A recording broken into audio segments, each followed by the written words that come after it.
There's a great, big, beautiful tomorrow shining at the end of every day.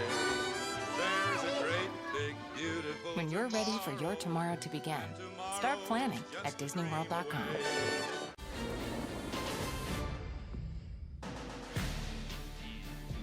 It's a very special week of college basketball as we welcome you to Athens, Georgia and Stegman Coliseum. College basketball coming your way on the SEC Network and the 10th anniversary of We Back Pat Week, honoring the legend in memory of the one and only Pat Summitt. Today, it's the Georgia Bulldogs of 11-1 versus the Rebels of Ole Miss.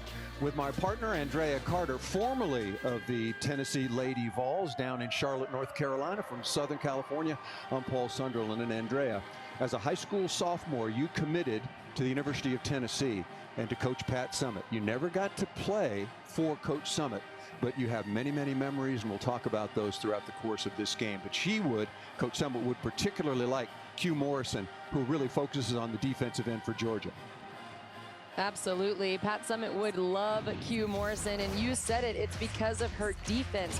Q Morrison sits in a stance. She takes pride in her one-on-one perimeter defense. She thrives on locking you down. It is what she gets a ton of energy from, and that is what her role is for this Georgia Bulldogs team. She is their heartbeat. She is their passion.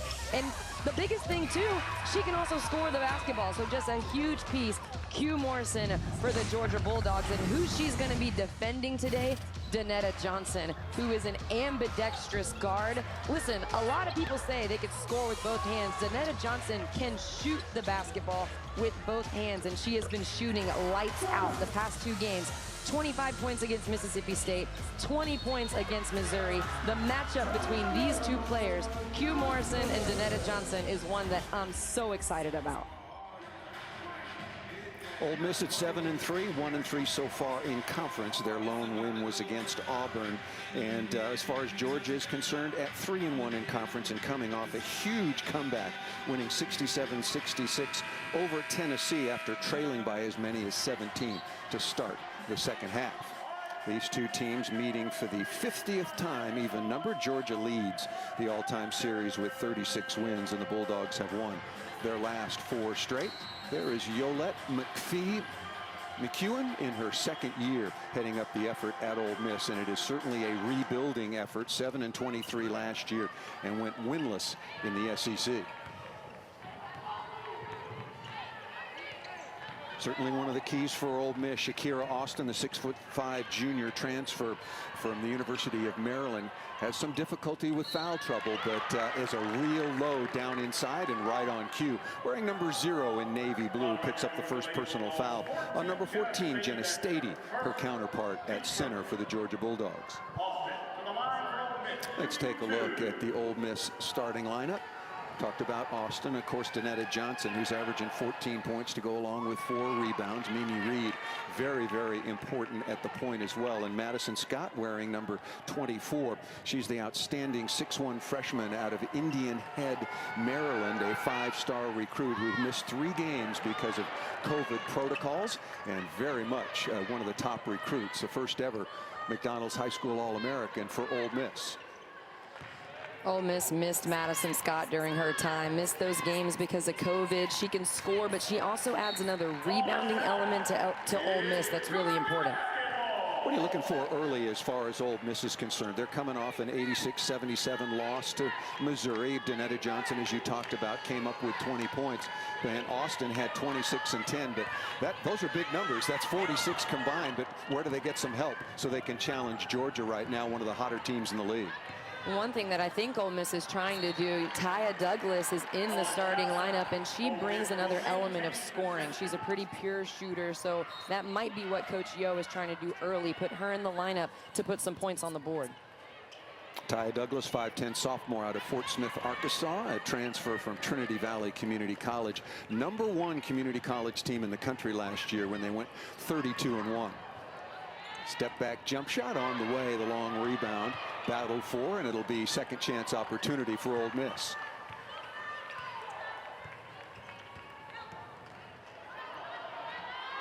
Nice play along the baseline. You get offensive rebounds and get a second look.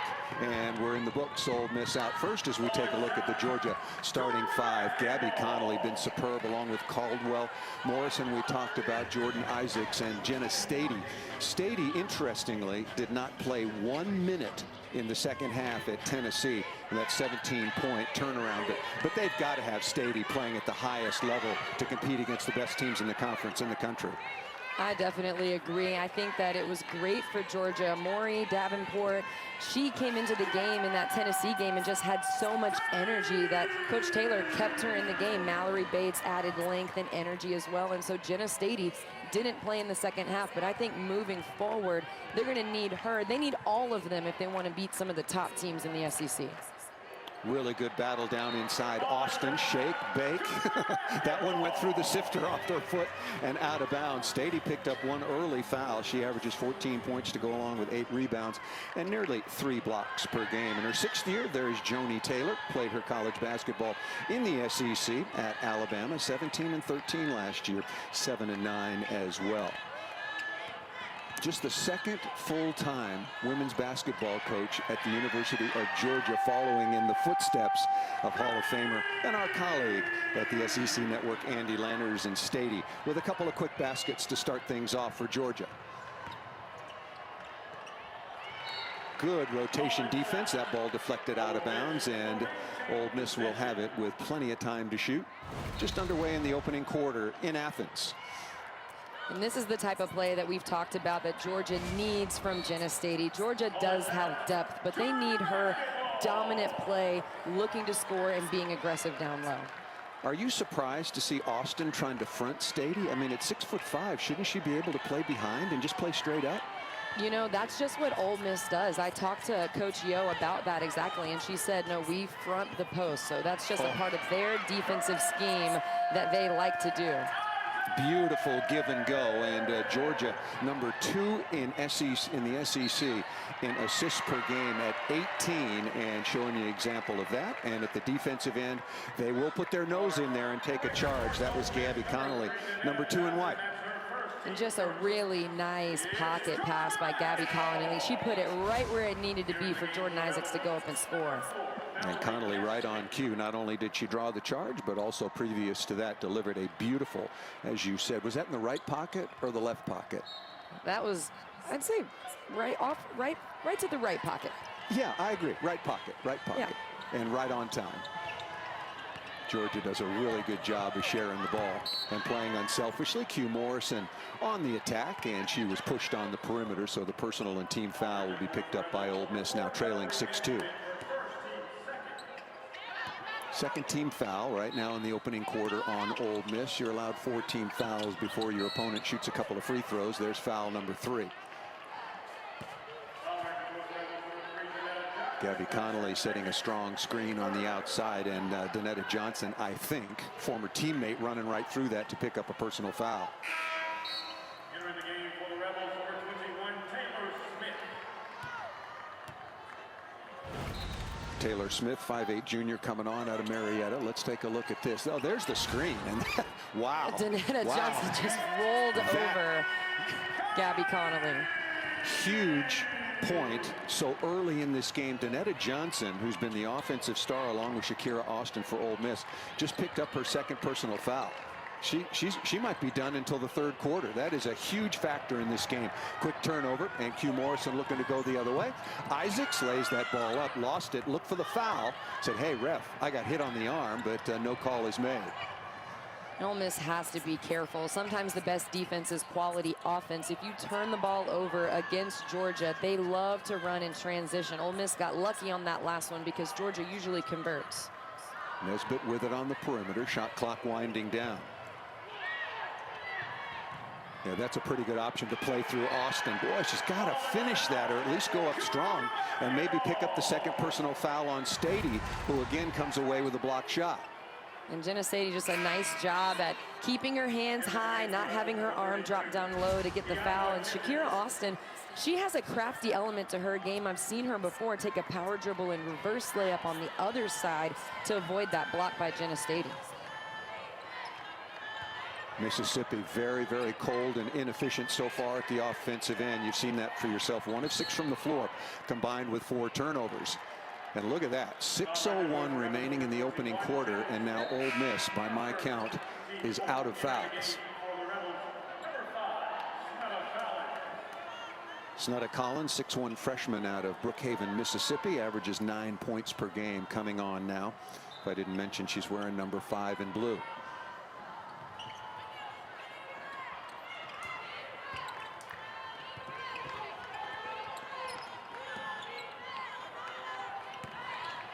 Caldwell on the dribble drive, score the, oh, they called an offensive foul.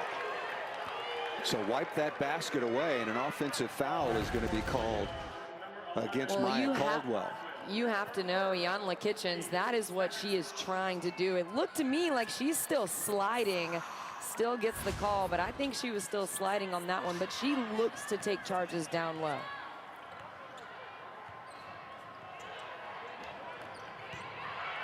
Austin immediately double teamed, loses her footing, and when we spoke to head coach Joni Taylor the other day via Zoom, we asked her about defending against Shakira Austin. We're going to double her every time she gets the ball, and so far Austin seems a little bit unnerved, not being patient enough. And they're doubling her almost immediately as soon as she catches it. They're also sending the double from different ways. Sometimes it's from the backside, sometimes it's from the strong side. Austin is the 7th leading scorer right now in the SEC. The 6'5" junior, again out of Fredericksburg, Virginia, averaging 18 points to go along with 8 rebounds, but off to a very frustrating and slow start, but a lifetime to go. The junior forward, we mentioned previously playing for the Maryland Terrapins, so very, very accustomed to physical play. And you better be moving over to the SEC from any other conference. Lisa Leslie watch list and preseason all SEC.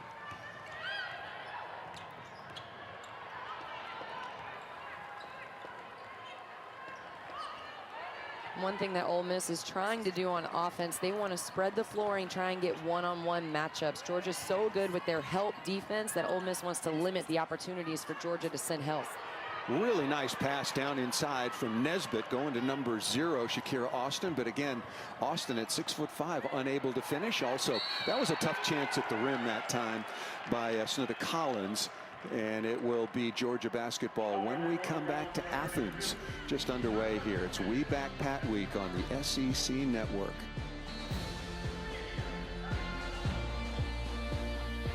Geico's whole 15 minutes thing, that came from me. My first idea was, in 1/4 of an hour, your savings will tower. But that's not catchy. So I thought, 15 minutes, 15%. Serendipity. Geico. With Metro by T-Mobile, Hector's starting the year off right, because at Metro, there's 0 fees to switch, plus 4 free Galaxy phones, all with our lowest price on unlimited, just $25 a line for 4 lines. Metro, rule your day. Ole Miss only 1 for 8 so far from the floor. Georgia, a picture of consistency, 4 of 5. They're playing good defense, and they lead at 9-2. And feeling awfully good about themselves are the 11-1 Georgia Bulldogs after coming back from a 15-point deficit at the half. Tennessee scored the first basket of the second. They trailed by 17, and then the onslaught was on. Georgia will eventually, you'll see, turn this around, although Renaya Davis got off to a pretty good start for Tennessee. Well, Georgia started the second half with a different lineup. They put in Michaela Coombs, they put in Maury Davenport to give them some energy, and it worked. Q Morrison picked up her defensive energy. Georgia started running in transition, knocking down threes, and they stormed back in the 3rd quarter. They just dominated, hustled, outworked Tennessee, and got the win for the first time in Knoxville since 1996. Huge comeback effort for the Bulldogs. That was 15 straight losses for Georgia in Knoxville, and Morrison and Connolly combined for 27 second-half points, and it was the 3rd quarter that made all the difference in the world, as you can plainly see. Only if I had a telestrator, I'd put about 4 exclamation points next to that 29-9 quarter on the road in Thompson Bowling for Georgia to get off the mat trailing by 17 and come back and win that game 67-66. A memorable contest. contest. And they've done it before. The year before, Georgia, this time albeit at home, came back from 17 down to beat Tennessee. And that's one sorry, thing, Tennessee though. fans. I'm sorry for the reminder. Well, that's one thing, though. When we talked to Joni Taylor, she said as great as coming back was and getting the win in Knoxville this past Thursday, she doesn't want them to get in a big hole again. They've learned their lesson that you can't get off to a slow start. That 17-point deficit against other teams in the SEC could be a lot more difficult to overcome. Another interesting point so far about Georgia and college basketball, for that matter. Georgia is 5-0 on the road, and because of COVID precautions and limitations on crowd size, there are some schools around the country. I live in California. Nobody's attending any sporting events in California, so the home court advantage is decidedly diminished, both on the men's and women's side. So it's going to be very interesting to watch as the season goes along in college basketball. Nice play, attacking the basket, and Valerie Nesbitt, the 5'8" senior out of the Bahamas, which is also the home of Yolette McEwen, who I mentioned was in her second season. That would be incorrect. She is now at Ole Miss for her third year.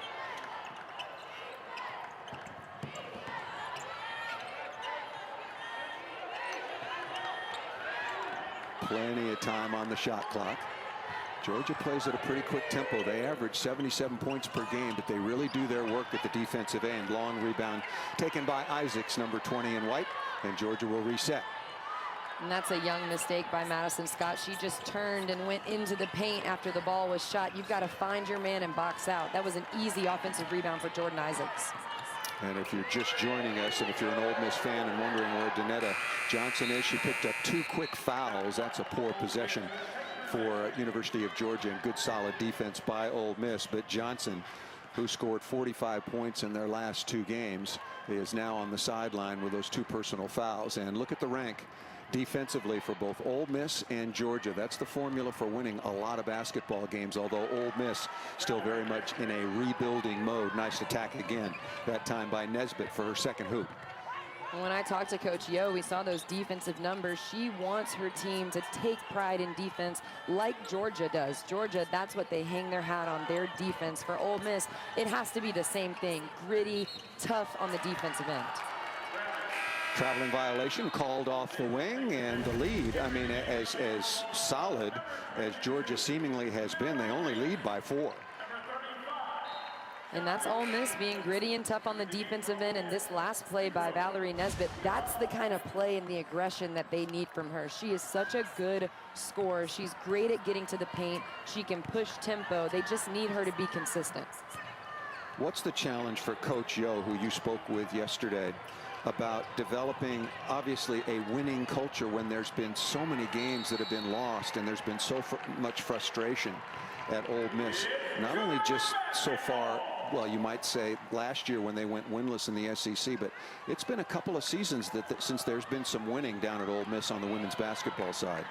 You know, when I talked to her, she said that her team, she thinks they still have a little PTSD from last season, whereas they don't know how to think about winning. They don't know how to think, let's win. They want to win, but they don't know how to win just yet. And another thing that I think really makes a lot of sense, she said that they also feel a lot of pressure because everyone thinks they're supposed to be better this season, and they should be. They definitely are more talented across the board, but they still have to play their way in and play together and kind of get a groove.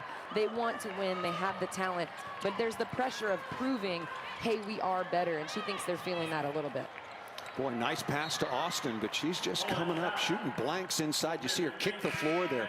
Some real frustration by Shakira Austin down inside, who is a really solid quality post. Newcomers, Austin certainly falls into that category, as does Danetta Johnson, along with freshman Madison Scott. And you can see how much they're contributing to the 10th youngest in terms of age, 10th youngest roster in Division I. I think Ole Miss ought to be feeling pretty good. They have struggled. They've turned it over. They got off to a 1-6 start, and they only trail by a couple of baskets, and now they only trail by 1 basket, that is. Yeah, if you're Ole Miss, you're definitely happy right now, especially with your defense. They've been able to put together a few stops in a row. They need another defensive stand here. 6-0 run by Ole Miss. Pass down inside and over the end line. That'll go down as a turnover. Javon Nicholson, 6'2" sophomore out of Lawrenceville, Georgia, just in and couldn't corral that pass. You can see with that release at 6'5" that Austin can be a real load down in the low post. And that's over Mallory Bates, who has a ton of length on the defensive end. But Shakira Austin, that's what she can do. When she's locked in and focused, she can score. There's the quick double team by Georgia. Going to be a steady diet of that all afternoon long. Good block down inside, just as you mentioned, by Mallory Bates. Sarah Ashley Barker, the 6-foot freshman out of Birmingham, Alabama, just on the floor.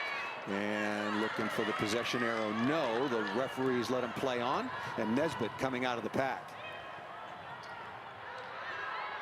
Boy, Nesbitt has been really good so far. Has that shot rejected down inside, and then it's ruled off of Ole Miss with very quick opening quarter. 1:15 to play. Georgia leading at 10-8. And that's what Valerie Nesbitt is coming in the game to do, to push tempo. Her and Mimi Reed, they're the point guard duo for Ole Miss, but they're drastically different. Mimi Reed is more of an executioner. She's going to execute and run the play. Valerie Nesbitt, she's looking to run, give me a high ball screen, I'm getting to the paint.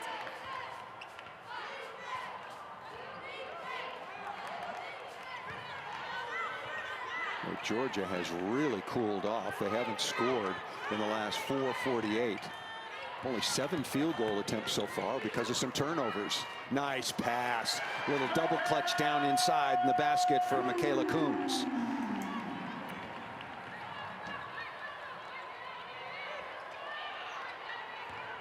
Reed thought about the three.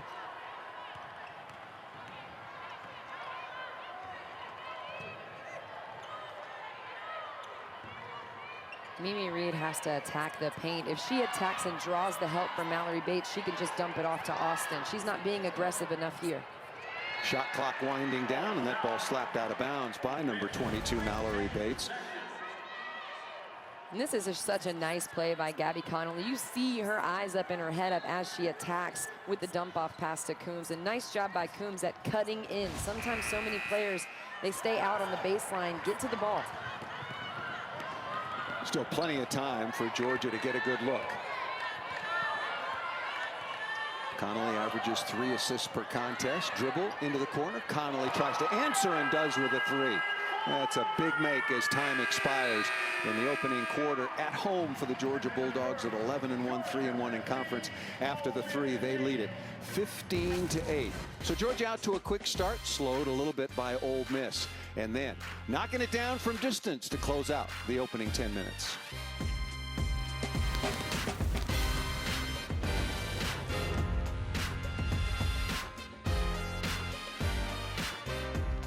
Businesses are always making choices. Here's a choice you don't have to make.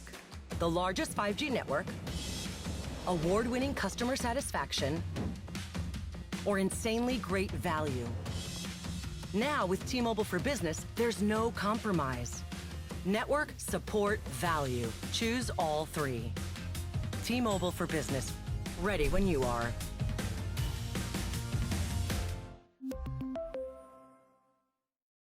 Did you know Geico could save you hundreds on car insurance and a whole lot more? So what are you waiting for? Hip Hop Group Tag Team to help you plan dessert? Fresh vanilla, rocky road, chocolate peanut butter cookie dough, scoop this. Geico. See all the ways you could save. Welcome back once again. We back Pat Week here on the SEC Network. Georgia on top of Ole Miss at home, 15-8. Back with Andrea Carter in Charlotte. The former Lady Vol. I'm Paul Sunderland in Southern California. And Andrea, right before the opening tip, we talked about your relationship not only with Pat Summitt but with Tennessee. As a sophomore in high school, you committed to Coach Pat Summitt. Talk about some of your memories and your experiences in going on to play for the Lady Vols. Oh, I just feel so lucky to have so many memories with Pat. You know, the first time that I met her, I was going into high school. It was the summer after my 8th grade year, and I was so excited just to meet her. I had been a Tennessee fan since I was 7 years old. My teammates, my Georgia Elite AAU teammates, made me ask her for her autograph, and I was so nervous and so excited to get her autograph. I ended up taking a visit my freshman year in high school, and that's me with the entire Tennessee staff, and I just loved it. I loved not Knoxville.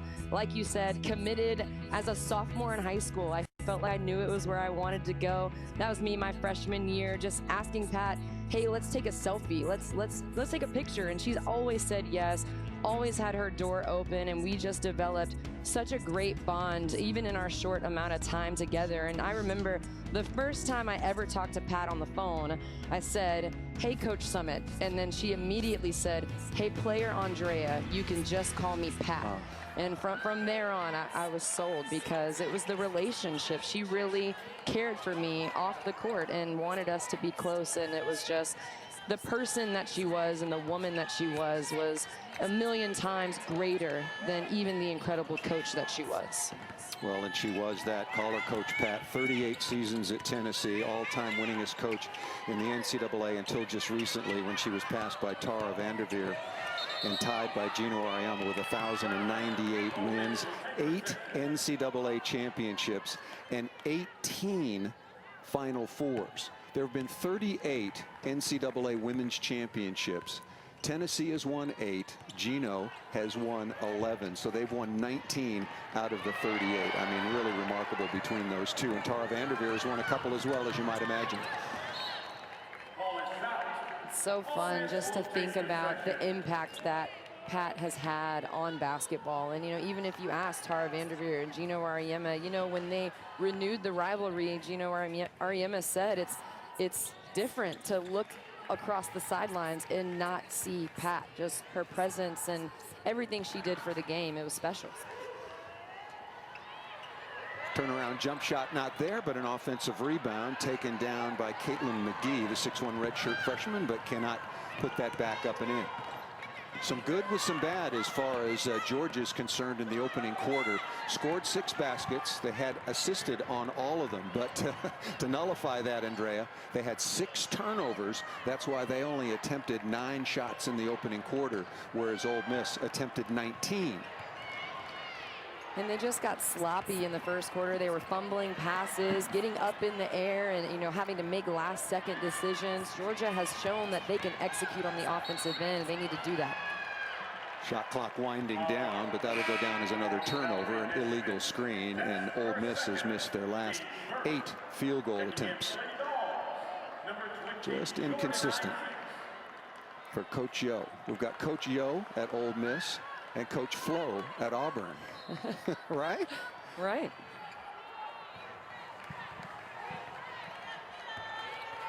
We've talked a lot about Hugh Morrison. You know, you and I, we had Georgia last week, but her ability to run the point guard position and give Gabby Connolly a break is just huge. It's something that you don't even talk about enough. You know, she plays the wing. She can also play the point guard position.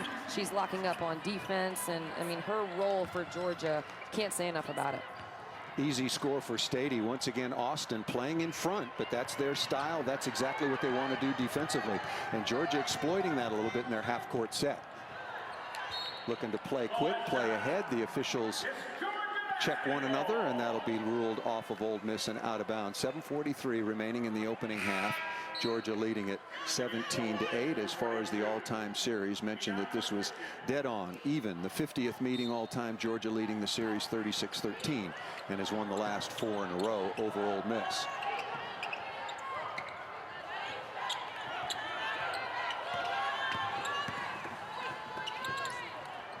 Pass into the corner, set your feet and bury it. Ashley Barker, last year's Alabama Gatorade Player of the Year, continuing the run for Georgia. Now 10-0 run to take the 12-point advantage over Ole Miss.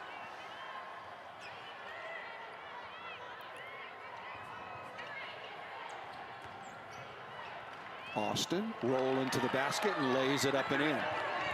That was exactly what Ole Miss needed. They spread the floor, executed on the offensive end. Everything that happened before Shakira Austin got the ball was not the play. That was just to get her set up for that one-on-one matchup. Ball fumbled away, and here comes Georgia out of the backcourt. Ashley Barker unselfishly gives it up to Jen Stady, number 14 in white. Stady now has half a dozen, and the lead is back up to a dozen. You know, we've seen Sarah Ashley Barker make a couple of plays, and Coach Joni Taylor said she has a championship mentality. She comes in, she knows her role, and just a smart, high IQ basketball player. Crossover dribble, some contact down inside. The ball stripped momentarily. Mentioned that Stady had half a dozen. Actually, she has 8 on a perfect 4 for 4 shooting. And Valerie Nesbitt has been really key offensively so far for Ole Miss. Quickly at the other end, Stady right there. And Stady in double figures.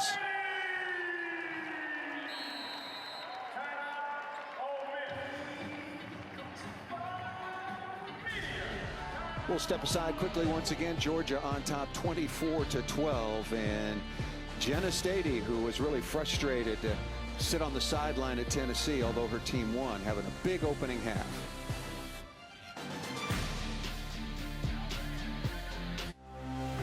My body is truly powerful. I have the power to lower my A1C. Because my body can still make its own insulin. And Trulicity activates my body to release it. Lowering my blood sugar from the first dose. Once weekly Trulicity responds when my body needs it 24/7. Trulicity is for type 2 diabetes. It's not insulin. It isn't for people with type 1 diabetes. Don't take Trulicity if you're allergic to it. You or your family have medullary thyroid cancer or have multiple endocrine neoplasia syndrome type 2. Stop Trulicity and call your doctor right away if you have an allergic reaction, a lump or swelling in your neck, severe stomach pain, changes in vision, or diabetic retinopathy. Serious side effects may include pancreatitis. Taking Trulicity with sulfonylurea or insulin raises low blood sugar risk. Side effects include indigestion, fatigue, belly pain, decreased appetite, nausea, diarrhea, and vomiting, which can lead to dehydration and may worsen kidney problems. I have it within me to lower my A1C. Ask your doctor about Trulicity.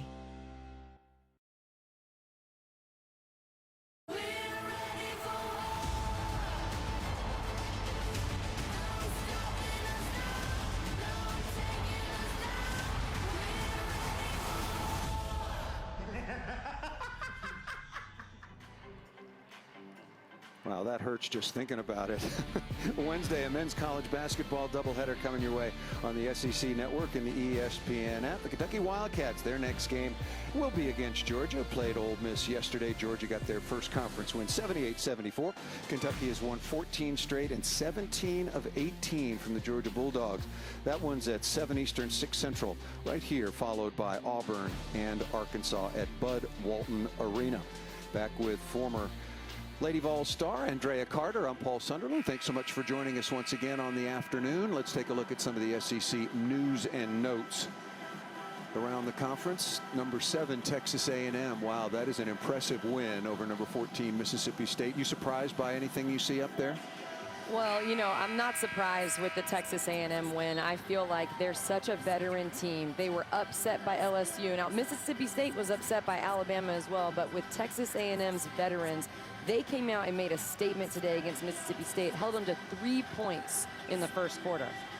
Well, what about Kentucky, though? I mean, look at who they've played. The schedulers in the SEC didn't do them any. Look, if you're playing in the SEC, you're playing a lot of ranked opponents, but they played some top 10, top 15 opponents their first 4 conference games. They have to at least regroup mentally and get ready to run off 6 or 7 wins behind Ryan Howard. Right now, do you think she's clearly the favorite for National Player of the Year? Oh, I mean, I think so, and obviously, you know, me being a big SEC person, I would love for her to win it, but she's just so skilled. The way that she scores, she makes everything look so easy and effortless. It's hard not to give it to her. Sarah Ashley Barker having a nice impact on this second quarter, knocks down her second triple. She's got half a dozen. Stady leading the way with 10, and the soft touch off the perimeter that time by Danetta Johnson, who's had to sit an awfully long time with a couple of personal fouls, but you can't let this one get away, so you got to come in with one of your top scorers. Stady, 18-footer not there. And Danetta Johnson has to play smart. She's really great with the mid-range pull-up. She needs to look to get to her spot and go straight up to avoid any charge calls. Johnson, you look back recently, she had a career-high 25 in the loss at Mississippi State, came back with 20 against Missouri, but picked up 2 personal fouls in the first 3 minutes, really changed the tenor of the beginning of this game. Nice step through and score. Ole Miss has got some weapons. They're back within 9. And it's a good sign for Ole Miss. Excuse me, Andrea. I was just going to say, after missing 8 shots in a row, now Ole Miss has turned it around and they've made their last 5. And they're going into a zone defense here. Could potentially be to protect Danetta Johnson so she doesn't have to have as many one-on-one matchups since she's got 2 fouls. Barker is feeling it. Boy, been on the floor for just a matter of moments. She's played 8 minutes, and she's got 9 points, perfect from three-point range.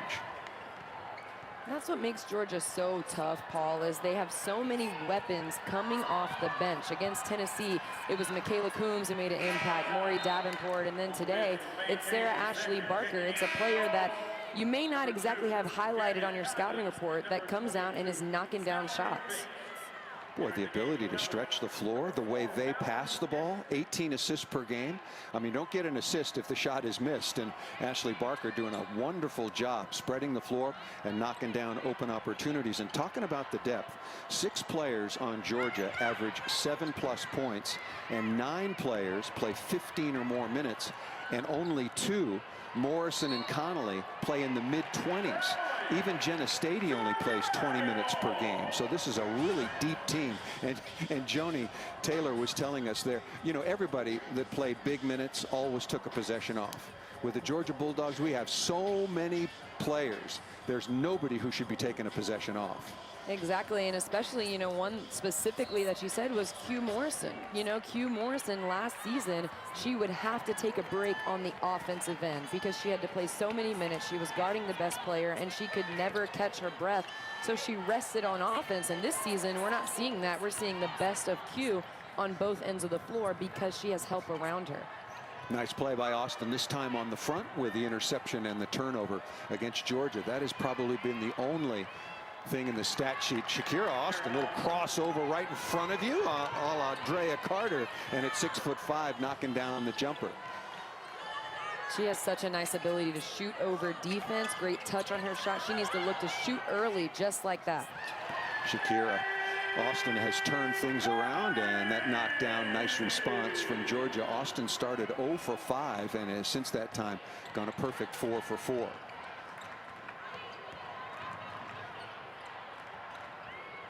Austin kicks out of the double team. Nesbitt, nice crossover step back. That rattled in and out. Thought she'd made it. Mallory Bates takes the rebound.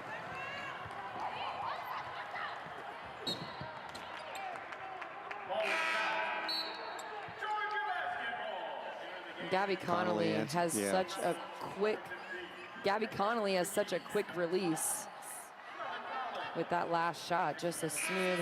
I talked about Shakira Austin's quick release, but Gabby Connolly on that last shot, super quick release.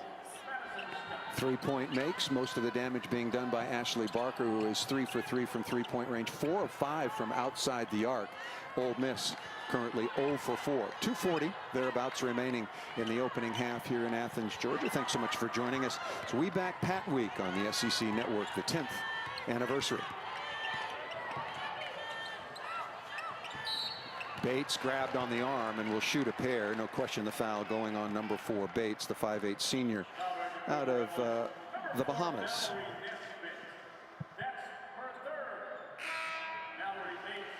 Tomorrow, SEC Inside gives you an all-access pass to the national championship game between Alabama and Ohio State for never-before-seen footage and the sounds inside the locker room and along the sideline. Incredible to hear. It all starts at 9 Eastern, 8 Central right here on the SEC Network and the ESPN app. Nesbitt picked up her 3rd personal foul, so Danetta Johnson had to sit for a long time, and Nesbitt, who's been pretty good so far for Ole Miss, she will have to sit. She's got half a dozen points, so some foul trouble for the visiting Rebels.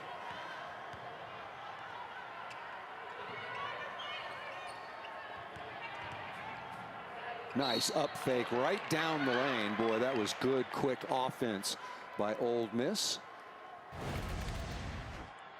And Caitlin McGee, she's just fearless. She attacks the basket with no fear. That's over Jenna Stady and Mallory Bates, and she looks to put it up and in and draws the foul. McGee sat out last year, so she's a redshirt freshman out of Jacksonville, Florida. Has not been to the line much. She is now 4 of 8 so far on the season, averaging 5 points, 4 rebounds. And she has a ton of potential, Paul, when I watch her play. Still has to learn the physicality, build muscle, which you do when you get onto a college campus. You're going to put muscle on, and once she gets stronger, learns the physicality of the game, she'll be a big, impactful player for Ole Miss in the future. High-low once again over the top, and Jenna Stady unable to knock that down. That is just her second miss so far of the afternoon, 5 of 7 prior to that. Good ball fake, step back, pull up, jump shot by Collins, and the long rebound will come out to Georgia. Connolly playing a little keep away, and pretty good hustle going down after it. And we'll have a held ball. Let's take a look at the possession arrow. The possession arrow goes to Ole Miss. And this is just Gabby Connolly. It looks like she gets tripped up by Jenna Stady, but look at the hustle by Madison Scott. This is something that when I watched her play early in the season in non-conference play, I could just tell she wants the basketball. She pursues the basketball. One thing I talked to Coach Yo about is she said Madison Scott feels like she's in the way, but she is the way. That's what Coach Yo wants, for her to pursue the basketball, go get it, and make plays. Well, very interestingly put, she is the way. Got a question for you. If she is the way, how do you get her more good looks? That's a pretty nice play by Ole Miss to get within 11 with 1:20 remaining. Bates down inside after the flyby, but how does Ole Miss set things up so Madison Scott can have some more opportunities? I think one thing for Ole Miss when I've watched them in multiple games is sometimes the wrong player is taking the shot, or they're taking a shot too soon. I think they can execute on the offensive end to get her looks, get her touches. Well, they tried to get her a touch there as she flashed into the free throw line area. That ball went right through her hands.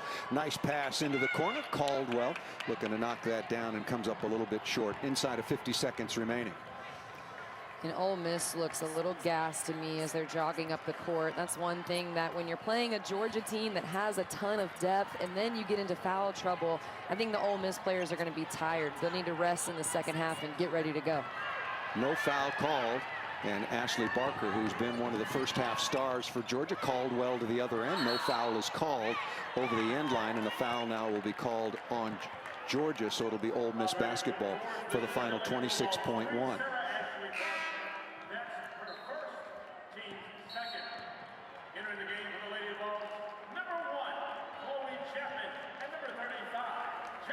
Chloe Chapman, 5'7" sophomore out of Mitchellville, Maryland, a rare two-sport athlete here at University of Georgia. Also plays on the soccer team. Actually sat out the first 6 games of the basketball season to rest her legs a little bit, which I completely understand. Georgia right now shooting 61% from the floor, 14 of 23. Ole Miss just 34% so far through the first nearly 2 quarters. All of Georgia's baskets in the first half, to me, look easy. They're finding each other, whereas on the other end, Ole Miss has had to work so hard to score over high hands and contests. Well, that's a great point, because not once but twice Georgia has put together a 10-0 run to carve out a comfortable lead, give some back, and then another 10-0 run. And here with 4.8 seconds remaining, it's 36-23. That's just the second team foul on Georgia, so if they want to, they got fouls to give to make Ole Miss pretty miserable here at the end of the half.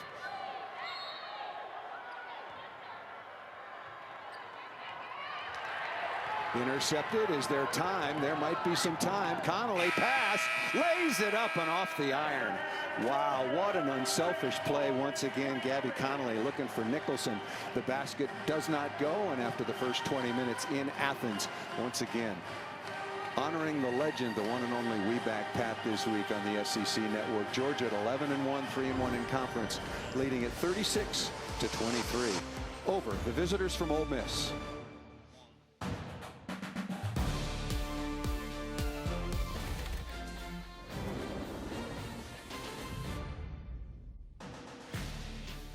It is indeed a very special week, the 10th anniversary of We Back Pat Week here on the SEC Network, honoring the one and only Pat Summitt. At the half, Georgia leading at 36-23. Back in Southern California, I'm Paul Sunderland. In Charlotte, North Carolina, former Tennessee Lady Vol Andrea Carter. 2 stories. One, foul trouble for Ole Miss. That really hurt them early. What really helped Georgia throughout the course of the basketball game so far was how unselfish they were sharing the basketball. Really remarkable.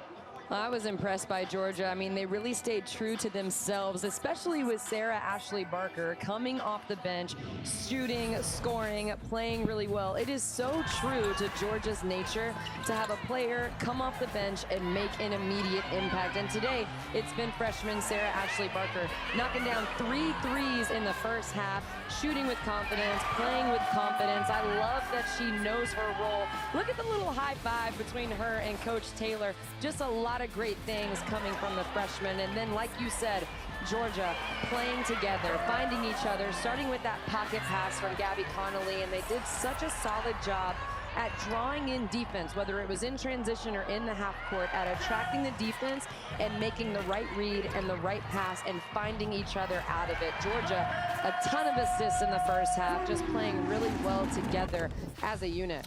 14 made baskets for Georgia. Of course, in order to get an assist, you got to make a basket. They shoot 61%, 4 of 6 from outside the arc. Really strong, efficient play by a very deep Georgia team at both ends of the floor. 12 assists on 14 baskets, as I mentioned. Their season high in SEC play is 20 assists in their win over Florida. So this is absolutely nothing new. And for Ashley Barker, she was 6 of 27 from three-point range coming in, and so she goes 3 for 3 in the opening half, and she's averaging 6 points per game so far in limited minutes, and now has 9, and was a real game changer. I thought really an unexpected weapon for Georgia, at least from Mississippi's point of view. One thing that Coach Joni Taylor told me a couple of games ago was last season, when someone off the bench played well, it would give us a chance to win. This season, someone coming off the bench and playing well gives us an advantage, and that's what we've seen with Georgia so far this season. Well, I asked Coach Taylor a couple of obvious questions. Is this the deepest team you've ever had? Asked her that before Florida, and without hesitation, she said, of course it is, in her 6th season. And then something else, one of the players we talked about, one of the players that would be one of Coach Summitt's favorites, that's Q Morrison. I said, is she the best on-ball defender in the SEC?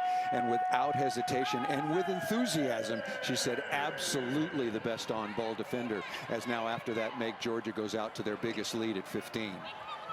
Well, and I agree. I've really enjoyed watching Q Morrison on the ball. She drew 3 offensive fouls on Lavender Briggs. She drew 2. She drew 1 on Kiki Smith in their game against Florida that we had. She sat down in a stance against Renaya Davis when they were at Tennessee. I mean, just her on-the-ball defensive presence is so energetic and so passionate. I mean, she takes a lot of pride in that end of the floor. And it didn't come easily. A knee injury after she started the last 11 games. And then last year she made the all-defensive team in spite of the fact that her season was shortened by a very, very serious shoulder injury.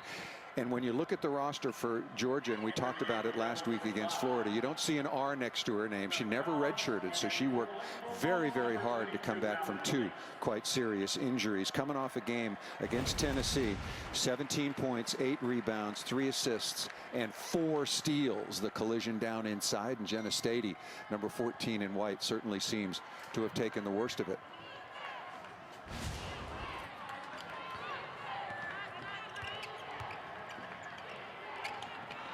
We definitely hope that Jenna Stady is okay, but just look at the play of Georgia. I mean, Q Morrison getting a steal. She's not able to convert there, but even on that last defensive possession, Mallory Bates comes into the game to give Jenna Stady a rest so she can hopefully get everything checked out, and was locking down low on defense. Just great defensive position from Mallory Bates on that last possession. I know it's just underway here in the 3rd quarter, but it feels like starting to get out of hand a little bit if you're Ole Miss. How do you just one at a time, one possession at a time, creep back into this game? It's going to start on the defensive end. They have to get stops on defense. It's their position on defense, but they also have to play without fouling. Mallory Bates after the air ball from the air ball from Caldwell. And now it is a 17-point advantage. Boy, that was a very quick shot, but why not? If you need some offense, step into that and knock it down. Is that Madison Scott looking comfortable? I mean, that's what Ole Miss needs. If they can come in and knock down shots and score, I mean, they have to be aggressive, look to take their shots. Nice play by Austin, getting in front and deflecting that ball away for her 2nd steal. in that shot. And who has the ball at the top is Jacoria Bracey. And she's a freshman who can really come into the game and shoot. One thing that Coach Yo said is she has to get better on the defensive end, but she can knock down that shot. That off the board, and here comes Morrison quickly out of the back court.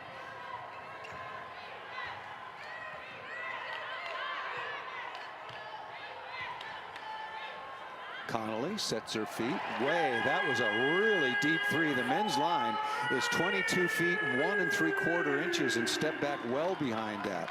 That was your kind of range, Drea. Yeah, not my kind of range. Maybe our partner Steffi Sorensen, her kind of range, but you have to be so careful going under the screens on Gabby Connolly because she can just pull from deep. Austin trying to step through the double team. Good help coming by Gabby Connolly, number 2. And that forces the turnover. Let's take a look at that long range three. And look how she just gets the ball right into her shot, off the dribble, right into her shot. You can't get caught on a screen when you're guarding Gabby Connolly. And I talked about Jacoria Bracey and having to lock in on the defensive end. That's where Coach Yo said she has to improve. That's a defensive miscue.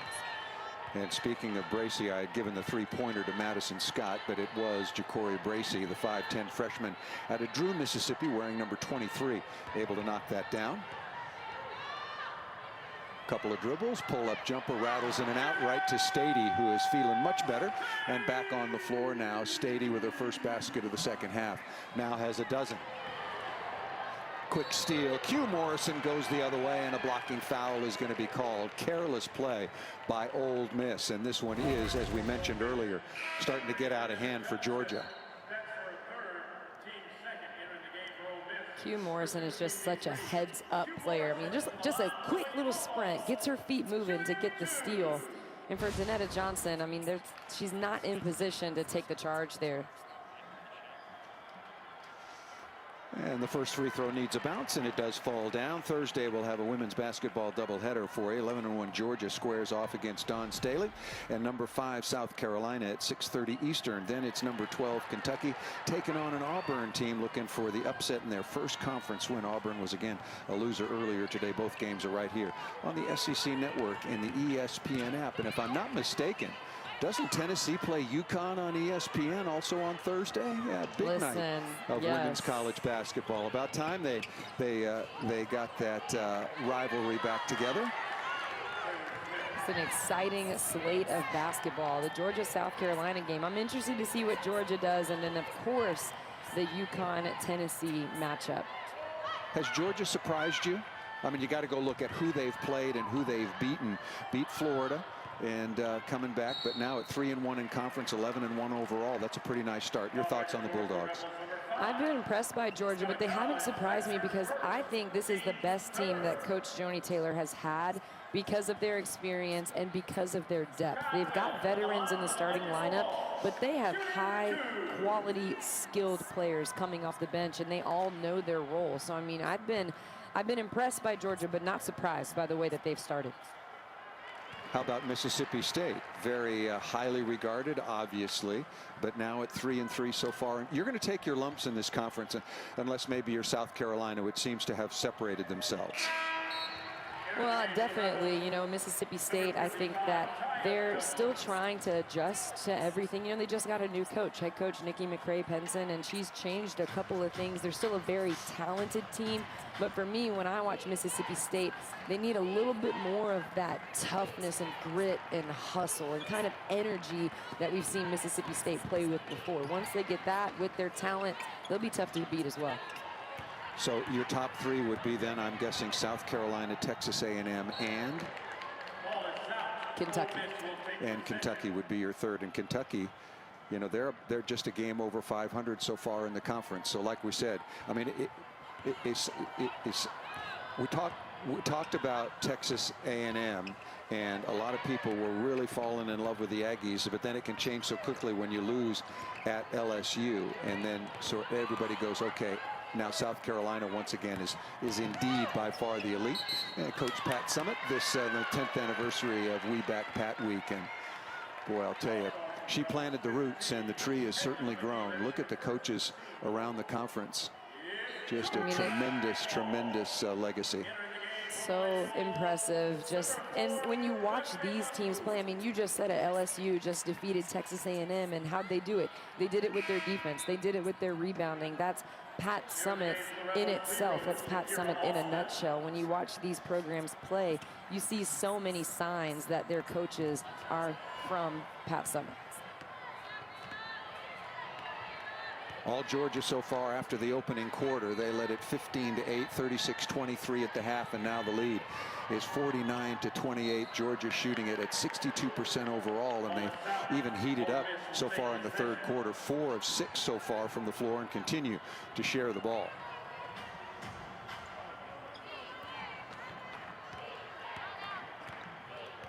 Ole Miss has to get more movement on the offensive end. Sometimes Shakira Austin will catch it down low, and then people stand. So sometimes when you get movement, it'll help open more things up for her. When people just stand and watch, it makes it so tough on whoever has the basketball. Nice change of pace by Connolly off the side of the iron, but she'll shoot a couple of free throws. And again, foul trouble was huge. Donetta Johnson was really playing well, and she got in early foul trouble, changed the tenor of the basketball game. Underway, 4:53 left in the third. Georgia with a very comfortable lead at home, looking for their 12th win.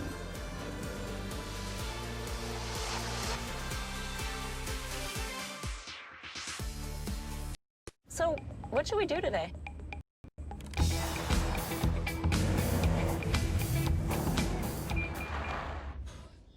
Should we just go see a movie? Yes. Go Rogue in the all-new fiercely reimagined Nissan Rogue. It's your grandma and grandpa. Hi, mijo. Hi. Oh, it's snowing. Okay, come on. Wireless you can afford for the moments you can't afford to miss. Wednesday on the SEC Network and, of course, on the ESPN app, we've got a men's basketball doubleheader for you. The Kentucky Wildcats, who had won 3 in a row to start SEC play, but fallen on hard times, lost to Auburn yesterday. They'll take on Georgia. Georgia got their first win of the SEC season. Kentucky's won 14 straight and 17 of 18 against Georgia. That's ones at 7 Eastern, followed by Auburn and Arkansas at Bud Walton Arena. Jenna Stady was a big story at Tennessee because she did not play in the second half, was not part of that comeback, but she has handled it well, come right back out and played a superb game so far against Ole Miss. Yeah, it says so much about her maturity to not play in the second half at all, but to come back in this game today and get back to what she knows and what she does. She's had 12 points so far, 6 of 8 from the field. She's got 3 blocks, getting it done on the offensive end, the defensive end. She's shown a lot of patience. She hasn't forced anything. So hats off to Jenna Stady, because not playing the entire second half of the game would frustrate a lot of players. Absolutely. To handle something like that, and what a historic win. We've got to remind everybody that Georgia had not won in Knoxville, not during your time there. They had not won there since 1996. That's 15 straight losses at Tennessee. So that was an incredible comeback, irrespective of the location and the opponent. But to come back and win at 67-66, and Connolly, along with Q Morrison, combined for 27 second half points, outscored Tennessee 29-19. And I really think that it says a lot about the expectation that Joni Taylor has set with this team. She's made it very clear that the starting lineup is pretty much set, but once the game tips and starts, how you play determines how much you play. And in that game against Tennessee, Maury Davenport, Mallory Bates, Michaela Coombs, they were making more of an impact. In this game tonight, it's Sarah Ashley Barker who's making more of an impact, so she's seeing more time. Tough shot, well defended that time by Georgia. And I mentioned the 29-9. I just want to finish the thought. That was how Georgia got back in the game, outscoring Tennessee in the third quarter. Completely turned things around. Stady, little 1-foot step back, a la Dirk Nowitzki. Maybe a little bit different from Dirk. Maybe a little bit different. I loved her spin and seal. Great job at keeping contact, Yeah. but faded away a little bit on the shot. Just a little more lift, and that's a bucket. Drea, you are absolutely right. She was in deep. Should have gotten a better shot than that. Got some headline for you involving the top team in the country. The undefeated Stanford Cardinal, they went down in overtime to Colorado, suffering their first loss, 75-72 in overtime. Wow. I just love how competitive basketball is just around the country. For the #1 team to go down, we saw a couple upsets in the SEC last Thursday. Iowa State defeating Baylor. Ashley Jones had 27 points and 12 rebounds in that game against Baylor. Just willed her team for the win. That game was in Boulder, Colorado. And a timeout is called by Ole Miss. 3:27 remaining in the third, and Georgia in control now on top, 52-28.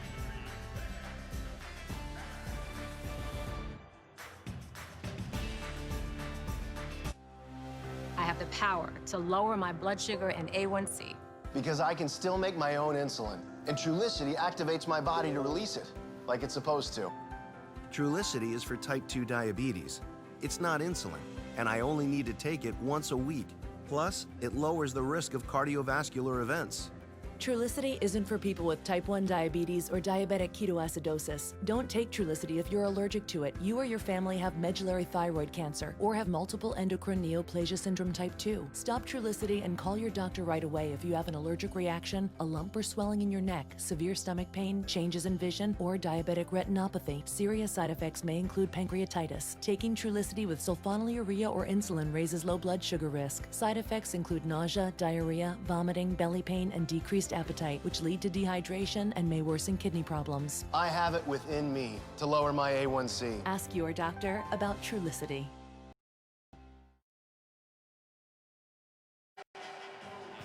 Tomorrow, SEC Inside gives you an all-access pass to the national championship game between Alabama and Ohio State for never-before-seen footage and sights and sounds from along the sidelines and in the locker room. It all starts at 9 Eastern, 8 Central, right here on the SEC Network and the ESPN app. Very comfortable lead for 11-1 Georgia, looking for their 4th win in conference play. Last year they were 7-9 in the SEC. Knocking down shots from the perimeter, Sarah Ashley Barker has really given Georgia a lift. And just taking a page out of Q Morrison's textbook with the hustle play, diving out of bounds, and then coming down, knocking down a mid-range jump shot, offensive end, defensive end. I've been so impressed by this freshman coming in, making her name known, and just making plays.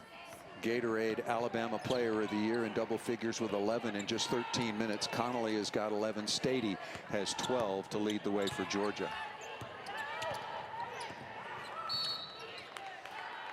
That's going to be a bump foul on the perimeter called against Nicholson. That is just the first team foul on Georgia here in the third. For Ole Miss, Paul, I think what's really important here is that this is an opportunity for someone to use their voice, to pull them together in a huddle, to start talking to them, hyping them up. It can be Shakira Austin, it can be Danetta Johnson, but what I want to see from Ole Miss is a player pulling their team together and giving them some energy. Happens at the defensive end. Johnson with the steal. Good work digging in down on the double team. One possession at a time. There is enough time, and back-to-back baskets for Ole Miss as they try to creep back into this one after trailing by as many as 21. And that is a good sign for Taylor Smith to knock down a jumper. She has been in a shooting slump so far this season. I know she's a better shooter than she's shown, so she knocks it down there. Taylor Smith, to your point, only 3 of 21 from outside the arc and shooting 26% overall. Looking at it again, very, very quick on that particular possession. Ole Miss should just look at Georgia. I mean, down 17. Down 17, you know, 19 is not impossible, but they're going to have to string together some stops. Nice rotation defense, but they can't have it. Oh, did they count it? That was before the shot clock expired. So just like that, they're back within 16. Ole Miss on an 8-0 run, if they count that basket. And Taylor Smith knocking down another one. If they can get her knocking down threes, that is huge because you have to respect it. You have to go out and guard her, and then driving lanes open up. We'll see if she got it off.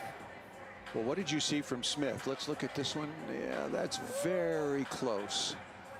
Very close. They'll have to look at that one to see if the ball was still in the hands of Taylor Smith. And what did you see from Smith last year that led you to believe that she could come back from this slump and be a factor for Ole Miss? They wiped the basket away. They called it a shot clock violation. So that's a tough break for Ole Miss. They've been struggling to score.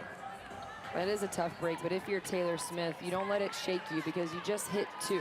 So keep that confidence. I mean, you asked why. You know, last season, she shot 35% from the 3. So she was a capable 3-point shooter. Didn't shoot a ton of 3s, but shot them and knocked them down. And she needs to do that this season. Barker feeling it offensively. Very aggressive. Missed that one off the side of the iron. And here come the Rebels. Nice pass. Getting a pretty good look, and back and forth we go. Both teams average about 77.5 points per game. So they like to get up and down, but they do their work at the defensive end.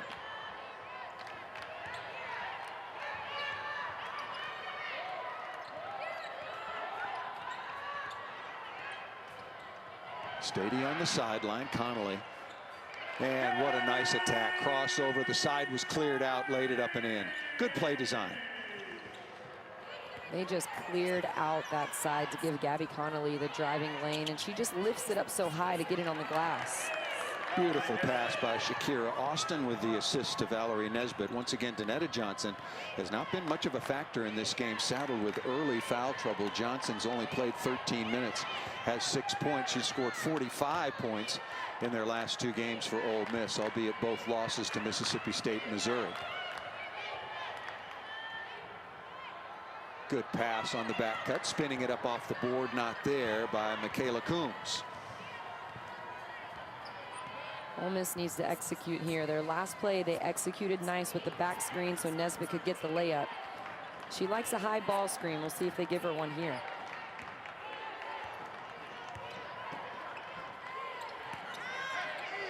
Picked up her dribble, going horns, looking inside now for Austin as the shot clock is winding down. Off the back of the board, needs a bounce. Offensive rebound taken momentarily and then mishandled, if you will, by Shakira Austin. Through 3 quarters, Georgia on top 54-35. Georgia outscoring Ole Miss 18-12 in that quarter to take the 19-point advantage.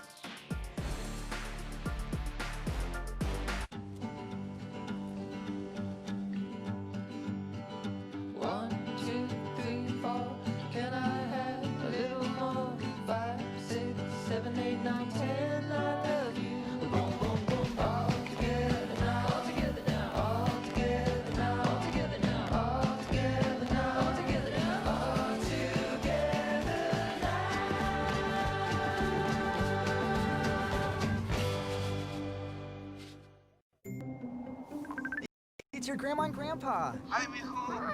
Oh, it's snowing. Okay, come on. Look at us. Wireless you can afford for the moments you can't afford to miss.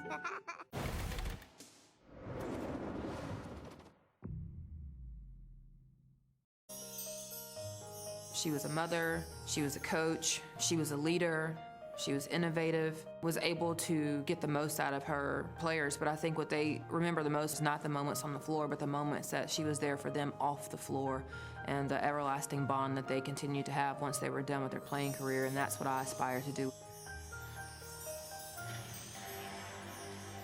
I love what Coach Joni Taylor said there about players staying connected to Pat once they're not on the floor anymore. You know, when I talk to Candace Parker, someone that I'm very close with, and she says the same thing, the relationship after you're Pat's player. That's what's so special, being able to reach out to her and stay close to her and have her at your events and share your family with her. That was important, more important than all of these wins are amazing. The championships, you know, 38 All-Americans, 14 Olympians, 14 gold medals, but I think it's the relationship piece that is by far the biggest when it comes to Pat.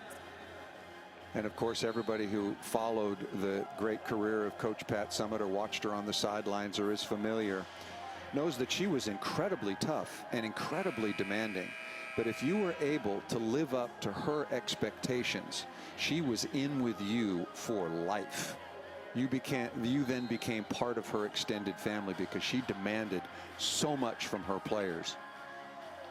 It was definitely tough love from the stories that I've heard. You know, her stare and her glare from on the court, it was something that I would see just watching their games on TV, and I would kind of feel it in my soul. You know, she just, like you said, expects a lot, but she didn't expect anything that was unreasonable. Her expectations were based on your talent and your potential and what she knew you were capable of. And great players want to be coached hard. That's how they get to the next level. That's why she attracted so many absolutely wonderful players to Knoxville, Tennessee. Yanla Kitchens, the 6'2" junior out of Lithonia, Georgia, missed one. Little bunny right at the rim, got her own rebound. And we'll look to put this back up and in. It is certainly, as we talked about, a rebuilding task at Ole Miss. They went 694 days from February 14th of 2019 to January 7th of this year without winning an SEC game. That is an incredible drought, and it weighs you down. That amount of, I don't want to call it failure, because these, you know, young student athletes, they're playing as hard as they possibly can, but that amount of losing can be incredibly deflating, and it's hard to bounce back from.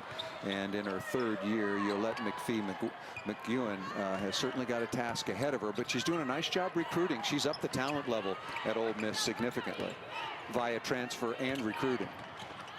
Nice pass inside. Kitchens will lay this up and in.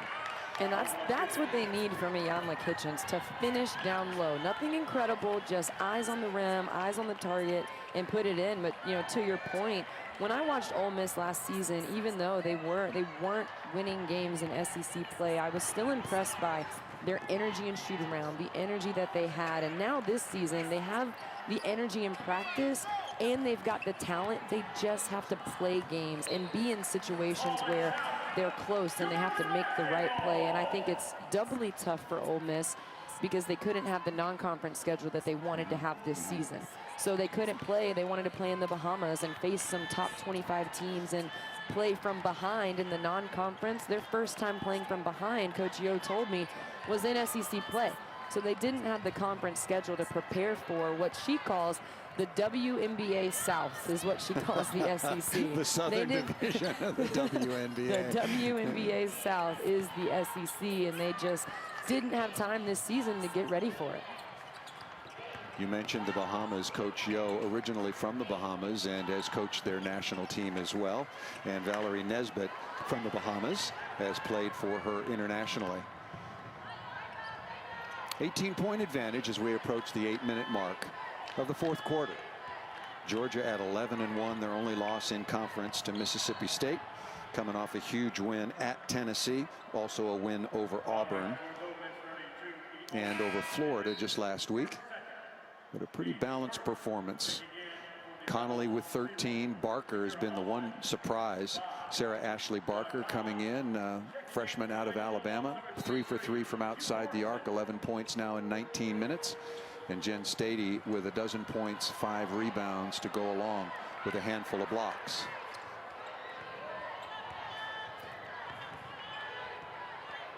Georgia definitely has a team that could make some noise in the SEC. It's because of their depth. I mean, if you get a team, one of the top teams, into foul trouble, and you've got depth coming off the bench, and you can run the way that they do, they score well in transition, they execute on the defensive end, whatever their defensive game plan is, they execute it and take a lot of pride in that end of the floor. Georgia has some high-quality pieces to put together a good run in the SEC. Well, I think I'm remembering that they play number 5 South Carolina coming up here on Thursday, so they'll find out, because I was going to ask you, given all of those components, Drea, what's the next step, what's the next level or the rung on the ladder for Georgia as they move up in this very tough conference? South Carolina at 5, A&M a winner today easily is number 7, Kentucky at 12, Mississippi State 14, Tennessee 23, Arkansas 17, and Georgia receiving votes. And LSU all the way down at 96, but they're going to be moving up like a rocket after they beat Texas A&M on Tuesday in overtime. Yeah, I mean, Georgia definitely has the pieces, and what they do against South Carolina is going to be huge. I think the hardest thing for Georgia is on the offensive end, scoring over length. It's something that they had a hard time with at Tennessee, executing and scoring over length. South Carolina has length. Texas A&M has great length on the defensive end. That's the piece that I think Georgia has to really nail down. They did it in the second half against Tennessee, but to do it consistently against A&M, against South Carolina, that's going to be a test. Nice shot off the wing once again. Bracey knocking down the three-pointer, and a timeout is called with just under 7 minutes remaining. We'll step aside. Still very comfortable lead at 58-42 for the Georgia Bulldogs at home.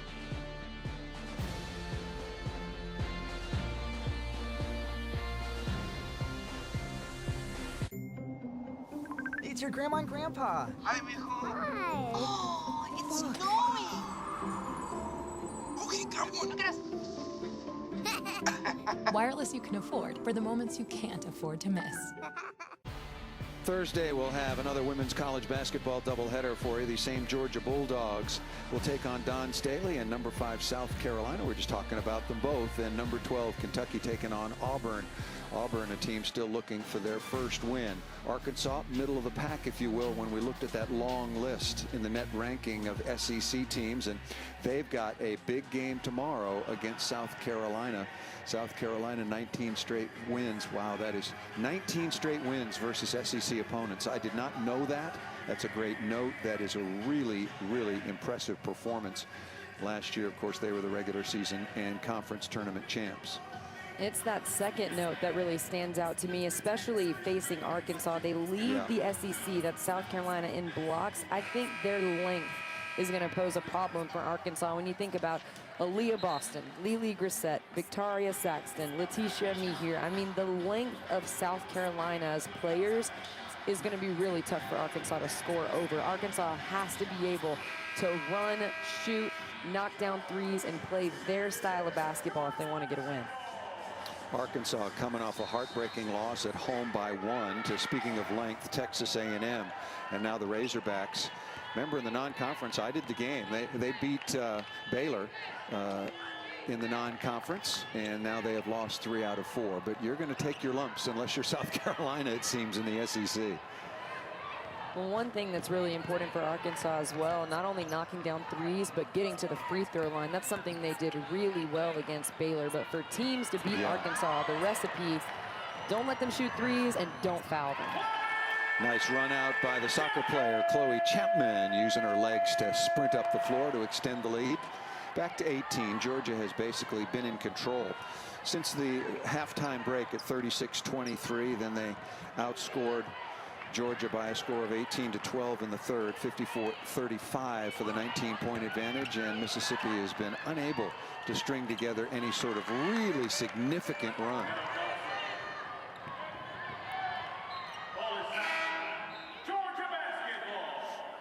Chloe Chapman is so quick. Just watch how fast her feet move when she gets a tip on the basketball. And she is pushing one foot after the other like she's running down a soccer field. But the control to finish the layup, that's something that she struggled with last season. She would go so fast and then miss the layup. So nice job at speed and then control to finish.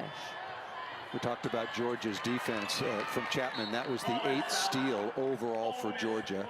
How many block shots? 7. And forced 20 turnovers. And as far as field goal percentage, Ole Miss has been better in the second half, but overall in the game they're shooting 39%, whereas Georgia is shooting 52% and 5 of 7 from the three-point line.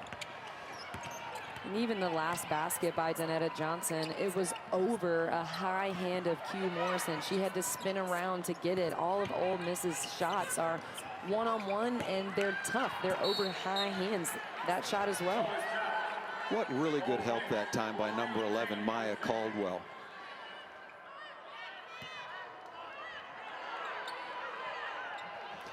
Wasn't exactly a hard double. It was a late double when Austin put the ball on the floor, and very well designed and executed defense to get the ball out of Austin's hands. Shot clock at 6. Nesbitt able to get to the rim up and in over Chloe Chapman. I like Valerie Nesbitt's ability to get to the paint and score. She just has to think that way all the time. Against Mississippi State, she did great attacking the basket, but then against Missouri in their next game, she was ineffective and didn't do much on the offensive end. That consistency piece is what she needs to add to her game. Absolutely right. And I was looking at that. 18 for Nesbitt against Mississippi State. But when you look at a lot of the players, nice pull-up jump shot in the lane that time by Q Morrison. But Nesbitt, by example, comes down, doesn't score at all against Missouri. And I think it kind of shows you that Ole Miss, even to themselves, is kind of a mystery. Who's it going to be on a given night? You know it should be Danetta Johnson and Shakira Austin. But for the other players, I think from night to night, they have no idea right now. And they're definitely just trying to figure it out and figure out, yeah, where they get in, where they fit in, and what they can do. Really nice pass inside. Strong up and in for the finish for Madison Scott.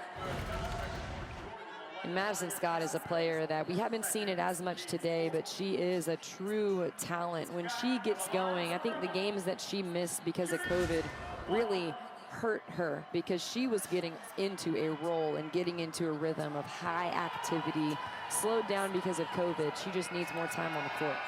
5-star recruit, number 13 overall by ESPN, and the first ever McDonald's All-American that has matriculated to Ole Miss.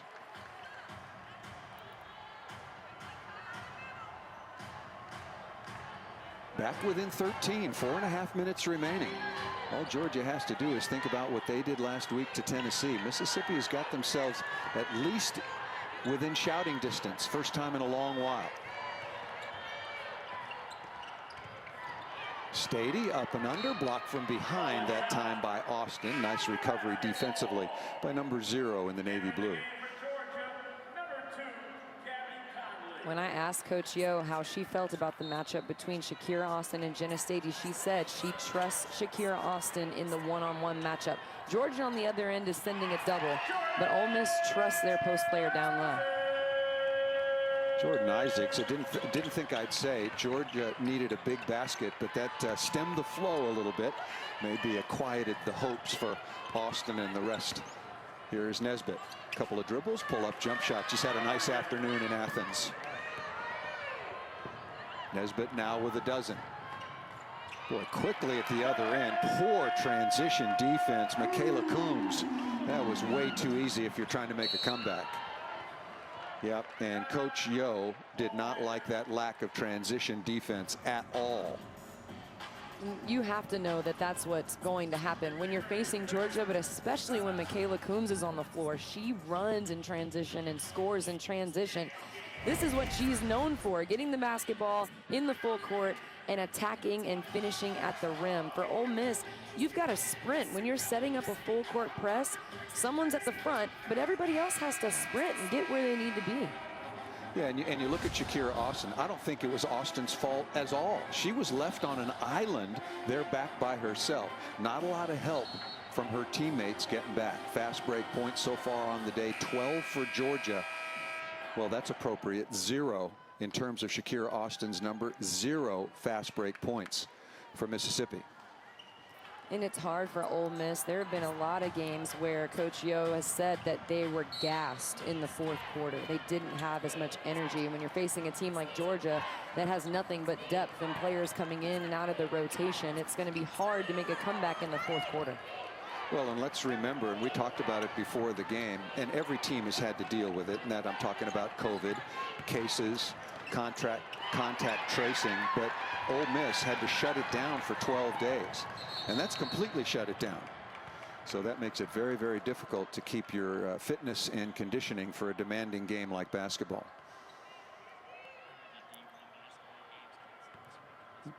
This is really, I mean, this is just startling. D1 men's and women's basketball games canceled and or postponed. Just this week alone, 275 games, and this month, 838.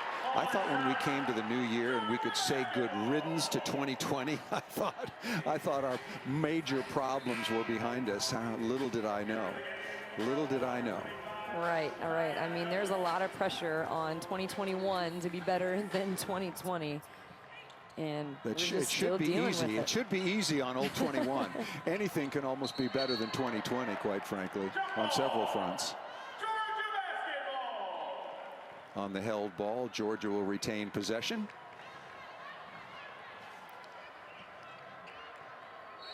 South Carolina and Arkansas tomorrow. That's on ESPN if I'm not mistaken. And Georgia will then get Dawn Staley and South Carolina on Thursday. And if you're Georgia, you've got to be thinking maybe South Carolina will be a little tired from running with the Razorbacks. Maybe that Thursday, this coming Thursday, is the chance where if you're going to beat South Carolina, it's maybe a game where they're playing twice in the same week. I think somehow Dawn Staley will have her team ready to play, as evidenced by the fact they've won 19 straight SEC games. Pac-12 can certainly make some argument over the last couple of years, several years, if you will, that the Pac-12 and the SEC are the two best conferences in the country. But I think this year, you'll just look at the national. Look, Pac-12 is good. Stanford, albeit, if you weren't with us, a loser today in overtime at Colorado. UCLA, Oregon is there as well. And I'm probably forgetting one or another. But I think those are still, don't you agree, the two top conferences in the country? Oh, yeah. I mean, I definitely think so. Just as far as the competitive level goes, where maybe the top team could lose on any given night. These conferences just compete. Foul on the play called against Ole Miss, and Jordan Isaacs, a 6-foot sophomore who played 29 games last year as a freshman. Very highly recruited. Only averaging 4 points and 3 rebounds so far on this team. Her role on the team, bring the energy, lock in on defense, communicate. She's kind of the piece that holds everybody together when they're on the floor.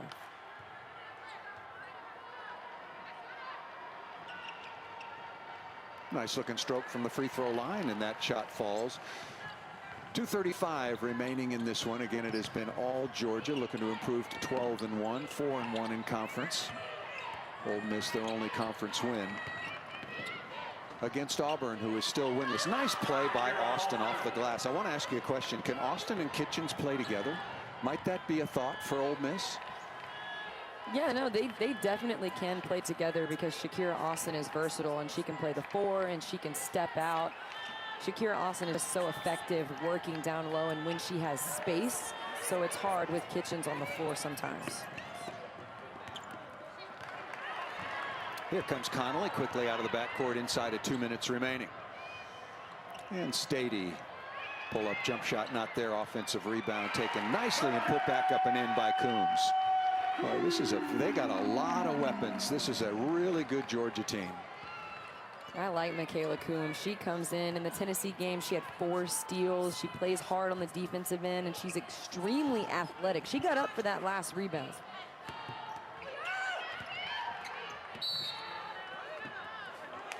I want to ask you, has Georgia gotten to the point, have they shown you enough that they can beat any team in this league? Any team, I said. I think I have to see 2 halves against a team with length, because in the Tennessee games, they struggled in the first half, scoring over Tennessee's length and got down by 17. They put it together in the second half, kind of figured it out. But with Georgia, I think the hard part is they do have to find the right lineup, which is difficult because if you don't find the right lineup in the matchup until the 3rd or 4th quarter, it might be too difficult to overcome. Well, we'll find out again. Once again, Georgia going to South Carolina to take on the Gamecocks on Thursday. Donetta Johnson, unfortunate afternoon for her. She got in early foul trouble. Remember, she picked up that foul running through a screen set by, I think it was Gabby Connolly, and that picked up her second foul. And she didn't come back until late in the opening half. She's averaging 14 so far on the season, but really not a factor because of foul trouble so far on the day. And that's the thing when you're in foul trouble. Coach Yo ended up putting her back in the game, and she still played a lot of minutes, but it does affect the way that you play. You don't drive as hard because you don't want to get an offensive foul. You don't defend as tough because you don't want to pick up a foul. So on the offensive end and the defensive end, it's in the back of your mind that you're in foul trouble, and it just takes away from her aggression. And that's why she's been so effective in the last 2 games, because she's been able to be aggressive. Well, Johnson will, if people just look at the box score, they'll say, well, look, she averages 14, she had 10.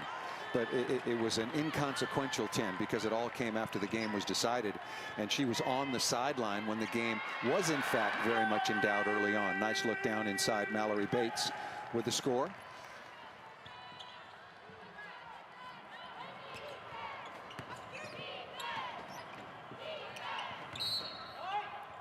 Nesbitt down inside, but that ball deflected out of bounds off of Ole Miss. So Ole Miss is going to fall to 7-4 on the year, 1-4 in conference, as we wind down through the final 30 seconds of this one. Remember, tomorrow Arkansas taking on South Carolina on ESPN, and then Tennessee on Thursday, also on ESPN. Your alma mater taking on UConn. Full slate, high quality games, competitive games. I'm excited that they brought back the Tennessee and the UConn rivalry. Well, it was one of the rivalries that made for college basketball each and every year. Gino Auriemma going up against the legendary Pat Summitt as we celebrate the 10th anniversary of We Back Pat. Georgia wins it 73-57. Andrea, pretty, if you will, typical performance by Georgia. They've got multiple scores, and then they just grind you at the defensive end. Definitely, you know, I mean, they had Sarah Ashley Barker come off the bench. Big day for her, just really played well, and that's Georgia. They've got depth. Any player can go off and have a big day, and then, like you said, they just made everything tough for Ole Miss. Ole Miss had to score one-on-one, over high contest, over high hands. It was like every point that Ole Miss scored, they had to work really hard for. Jenna Stady leads the way with 16. Barker off the bench, very good from outside the arc with 11. Connolly with 13. And look at the assists, 16 assists once again for Georgia, sharing the basketball. An impressive performance at both ends of the floor. We'll be back on the other side with stats and highlights. Georgia wins it 73-57. Businesses are always making choices. Here's a choice you don't have to make. The largest 5G network, award-winning customer satisfaction, or insanely great value. Now with T-Mobile for Business, there's no compromise. Network, support, value. Choose all three. T-Mobile for Business. Ready when you are.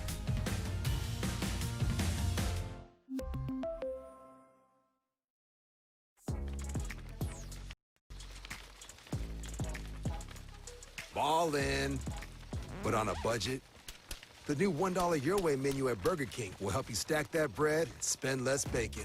So try a flame-grilled bacon cheeseburger, chicken junior, fries, or a drink for just $1 each. So save that bacon and get it on your burger instead, because getting more for your buck at BK just hits different. The new $1 Your Way menu, now at Burger King. Your way, way better. The Georgia Bulldogs now at 12-1 on the season, 4-1 so far in the SEC. An impressive win over Ole Miss. They led it 36-23 at the half and closed things out. 3 players in double figures, 73-57. Back with Drea Carter. I'm Paul Sunderland. I'm in Southern California. Drea is in Charlotte in one of our studios. And Drea, your thoughts on the afternoon? Ole Miss just could never hang in after getting in early foul trouble, and a very solid performance, I thought, at both ends of the floor.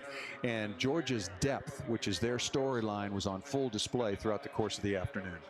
Yeah, I think we saw complete opposite ends of the spectrum from Georgia and from Ole Miss. Georgia has the depth. I thought Ole Miss got fatigued, and for Georgia, they really played so well together on the offensive end. They had 16 assists. They ran in transition. They had 19 points off of turnovers. So then, you know, they're playing defense as well. They made things so difficult for Ole Miss to try and score. Everything Ole Miss did was one-on-one, over high hands and contest.